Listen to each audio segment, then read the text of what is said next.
Hello, my dear students. This is Abhishek Mishra, Faculty of Social Studies at Mount Litra Z School, Jhansi. In this video, I am going to teach you Class 10th Economics, Chapter number 2, Sectors of the Indian Economy.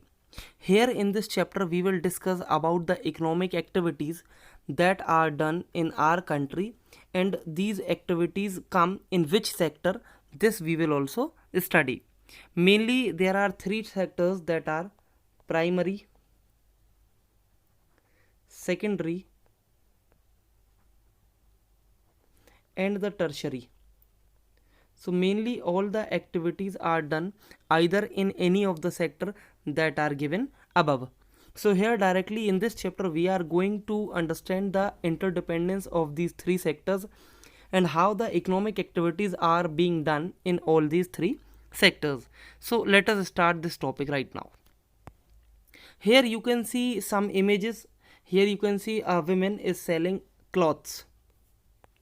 Now in the second image you can see a coolie who is carrying a luggage on his head here.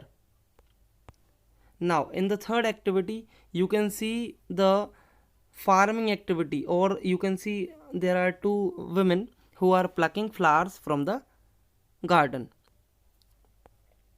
Now here you can see that this is a man, postman, who is delivering letter to this lady. So all these pictures you will find that people are engaged in various economic activities. Some of these activities are producing goods while some were producing services. So these activities are happening around us every minute, even as we speak. How do we understand these activities? In which sector what activity which activity is coming?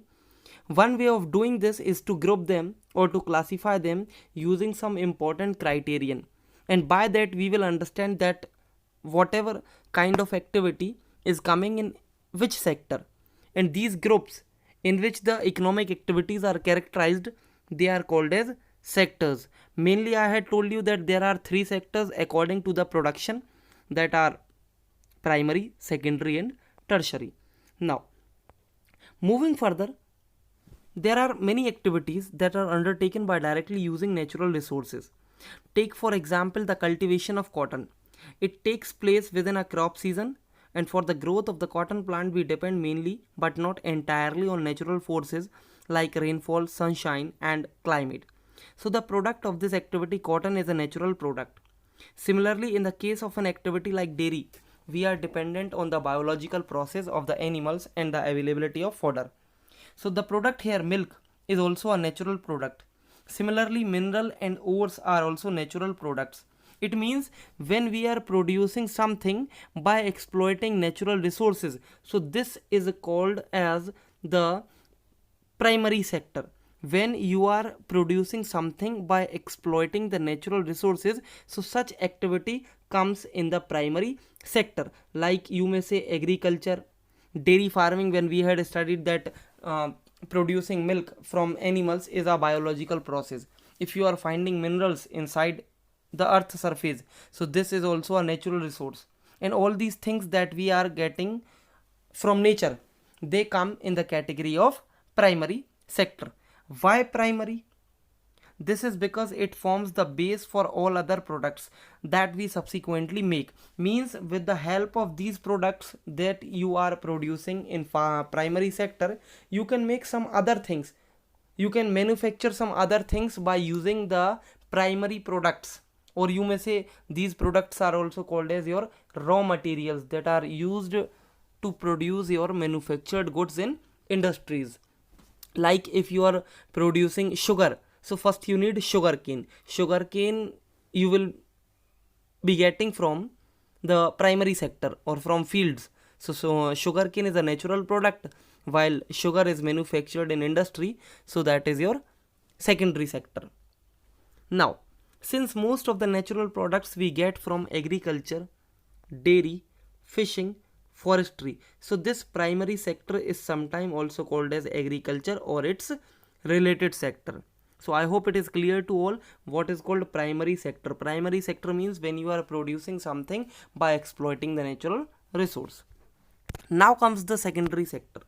The secondary sector covers activities in which natural products are changed into other forms through ways of manufacturing that we associate with industrial activity. All the manufacturing work is done in industries, so it is called as industrial activity. It is the next step after primary. The product is not produced by nature but has to be made, and therefore some process of manufacturing is essential. This could be in a factory or in a workshop or at home.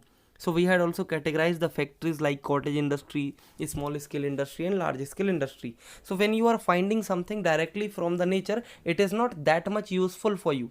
So we need some processing or manufacturing upon the materials, and this we do in the industrial sector. That's why all the activities that are taking place in industries are called as industrial sector. Now, for example, using cotton fiber from the plant, we spin yarn and weave cloth. Using sugarcane as a raw material, we make sugar or gur. We convert earth into bricks and use bricks to make houses and buildings. So since this sector gradually become associated with the different kind of industries that come up, it is also called as industrial sector. All the products that are manufactured in industries, they are the subsequent of the raw materials that firstly we made in the primary sector. It means you can say that secondary sector is totally dependent on primary sector. Primary sector is also dependent over the secondary sector because they sell their goods to the industries. After primary and secondary, there is a third category of activity that falls under tertiary sector, and this tertiary sector is different from these two sectors that we discussed above. These are the activities that help in the development of the primary and secondary sectors.